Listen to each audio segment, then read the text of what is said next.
سے بڑا اور سب سے اہم مرکز اہل اسلام کا مسجد ہے۔ ہمارے مشن کا آغاز مسجد سے ہے،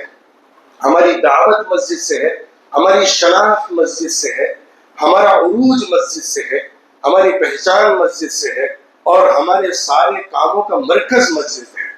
مسجد اگر ہے اور اپنے تمام مقصد کے ساتھ جڑی ہوئی مسجد ہے تو اس کے ذریعے پھر پورے علاقے، پورے محلے، پورے ملک کے اندر انقلاب برپا کیا جا سکتا ہے۔ مسجد سے وہ روحانی اسپرٹ نکلتی ہے، مسجد سے وہ سوشل ایک بانڈنگ بنتی ہے، مسجد کے ذریعے سے لوگوں کے لیے ایک ایسا سینٹر کر کے ایک سینٹرلائز لوگوں کے کاموں کو کیا جاتا ہے، وہاں سے جو نیٹ ورکنگ ہوتی ہے اس کے پلیٹ فارم کے ذریعے سے تمام طبقوں کو جس طرح سے کنیکٹ کیا جاتا ہے، وہاں مسلمانوں کو ایک مقصد حیات جو دیا جاتا ہے، وہاں کا سسٹم جو مسلمانوں کو ایک لڑی میں پرو کر رکھ دیتا ہے، یہ وہ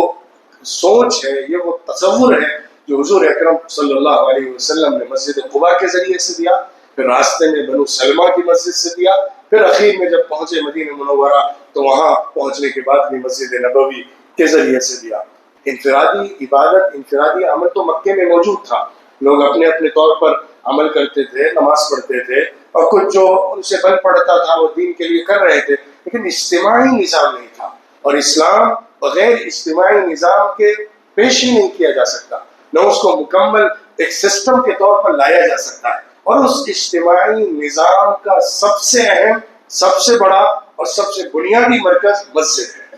آج مسجد کا وہ تصور نہیں بچا ہے جو مدنی مسجد کا تھا، جو قباء کی مسجد کا تھا، جو صحابہ نے مسجدیں تعمیر کی ہیں ان کا تھا۔ وہ ایک دعوت کا سینٹر ہے،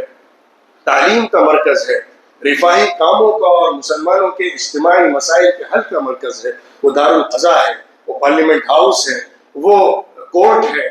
وہ اس پورے محلے کو، اس پورے خطے کو، اس پورے علاقے کو سینٹرلائز کرنے کا ایک یونٹ اور بنیاد ہے۔ اس کے ذریعے سے پوری امت کو ایک یکجٹ کیا جا سکتا ہے، متحد کیا جا سکتا ہے، ایک نظام کے تحت لایا جا سکتا ہے، ایک اجتماعی نظام کا حصہ بنایا جا سکتا ہے۔ وہ تصور مسجد کا